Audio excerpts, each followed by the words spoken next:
প্রিয় প্রবাসী ভাই বোনেরা, আসসালামু আলাইকুম। আপনাদেরকে একটু জরুরি সংবাদ শেয়ার করতে চাচ্ছি। আমাদের কালকে একটা মিটিং ছিল পররাষ্ট্র মন্ত্রণালয়ে। পররাষ্ট্রমন্ত্রী ছিলেন, স্বরাষ্ট্রমন্ত্রী ছিলেন, আমি ছিলাম, আমাদের পাসপোর্ট অধিদপ্তরের কর্মকর্তারা ছিলেন এবং সংশ্লিষ্ট সরকারি অফিসের সবাই ছিলেন আর কি। তো আমরা সেই ডিটেইল আলোচনার মধ্যে দিয়ে আমরা কিছু সুসংবাদ পেয়েছি। প্রথমে সেটা শেয়ার করি। সেটা হচ্ছে আপনাদের পাসপোর্টে খুবই সমস্যা হচ্ছে, এটা আমরা জানি। এমআরপি পাসপোর্টে পাওয়া এই 15 ডিসেম্বর থেকে আপনারা এমআইপি পাসপোর্ট পাওয়া শুরু করবেন এবং পরবর্তী 3 সপ্তাহ থেকে 4 সপ্তাহের মধ্যে প্রত্যেকে যারা আবেদন করেছেন এমআরপি পাসপোর্ট পেয়ে যাবেন।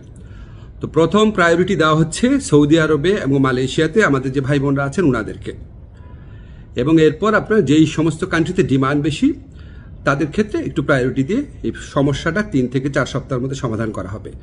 এবং এত পরিমাণ এমআরপি পাসপোর্ট ছাপানো হচ্ছে যে ইনশাআল্লাহ আগামী 2-3 বছরে এই সমস্যা আর কখনো হবে না। এখন আপনাদের একটা অনেক সাফারিংস হয়েছে, অনেক কষ্ট হয়েছে, এটার জন্য অনেক ধরনের হয়রানি হয়েছে, সেটার জন্য আন্তরিকভাবে দুঃখিত। তবে ভাই বিনয়ের সাথে বলি, এই প্রবলেমটা সলভ হয়েছে বিগত ফ্যাসিস্ট সরকারের আমলে। সেখানে আপনার যে তৎকালীন মন্ত্রী ছিলেন উনি আপনার এই পাসপোর্ট ছাপানোর কাজটা ওনার একটা পরিচিত কোম্পানিকে অনিয়মতান্ত্রিকভাবে দিয়ে দেওয়ার চেষ্টা করেছিলেন। তো সেই প্রক্রিয়ায় রেজিস্ট্রেন্স করতে গিয়ে, এটা আপনার টেন্ডারিং করতে গিয়ে অনেক 1.5 বছর সময় ক্ষেপণ হয়। তারপর ওই পুরা প্রক্রিয়াটা আমরা আসার পর বাতিল করে ফাস্টেস্ট ওয়েতে যাওয়ার জন্য একটু টাইম লেগেছে, আপনাদের অনেক কষ্ট হয়েছে, আন্তরিকভাবে দুঃখিত।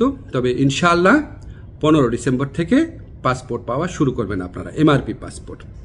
আর ই পাসপোর্টের ক্ষেত্রে আপনাদের সহযোগিতা করার জন্য আমাদের ডিসিশন হয়েছে যে এখান থেকে দরকার হলে টিম যাবে বায়োমেট্রিক ডেটা নেওয়ার জন্য, সেগুলি আপনাদেরকে পরে বিস্তারিত জানানো হবে। প্রবাসী ভাই বোনদের জন্য প্রতি আমাদের অনেক দায় রয়েছে, অনেক কাজ করার ইচ্ছা আছে, কিছু কিছু চেষ্টা করছি। আরও কোনো কাজে অগ্রগতি হলে আপনাদের জানিয়ে দেব। আপনারা আমার জন্য দোয়া করবেন। খোদা হাফিজ।